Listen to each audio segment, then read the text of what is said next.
আসসালামু আলাইকুম। এই বাক্যগুলো লক্ষ্য করুন। তাকে বাজারে যেতে হচ্ছে, আমাকে টাকা খরচ করতে হচ্ছে, নেহালকে অপেক্ষা করতে হচ্ছে, হুমায়রাকে উপন্যাস পড়তে হচ্ছে, রহিমকে টাকা উপার্জন করতে হচ্ছে, আমাকে মোবাইলটি বিক্রি করে দিতে হচ্ছে। এইরকম যে সকল বাক্য দ্বারা বোঝায় যে কাউকে কোনো কিছু করতে হচ্ছে, এই সেন্সে বাক্য তৈরি করার সময় আমরা হ্যাভিং টু এর পরে ভার্বের প্রেজেন্ট ফর্ম ব্যবহার করতে পারি। এবং যেহেতু এই সকল বাক্য দ্বারা বোঝাচ্ছে কাউকে বর্তমানকালে কোনো কিছু করতে হচ্ছে, এজন্য এখানে আমরা বর্তমানকালের সাহায্যকারী ভার্ব এম ইজ আর এর একটি ব্যবহার করব। তাহলে আমি এই বাক্যগুলো ট্রান্সলেশন করি। তাকে বাজারে যেতে হচ্ছে, he is having to go to market. আমাকে টাকা খরচ করতে হচ্ছে, I am having to spend money. নেহালকে অপেক্ষা করতে হচ্ছে, Nehal is having to wait. হুমায়রাকে উপন্যাস পড়তে হচ্ছে, Humaira is having to read Nobel.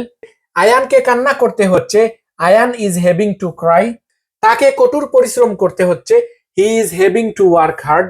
আমাদেরকে তার সাথে ঝগড়া করতে হচ্ছে, we are having to quarrel with him. তো এই ভিডিওতে আমরা শিখলাম কাউকে কোনো কিছু করতে হচ্ছে অর্থে আমরা হ্যাভিং টু দিয়ে বাক্য তৈরি করতে পারি, হ্যাভিং টু এর পরে ভার্বের প্রেজেন্ট ফর্ম বসে। তো আমি স্ক্রিনে কয়েকটি বাক্য দিয়ে যাব, আপনারা সেগুলো ট্রান্সলেশন করে কমেন্ট সেকশনে দিয়ে যান।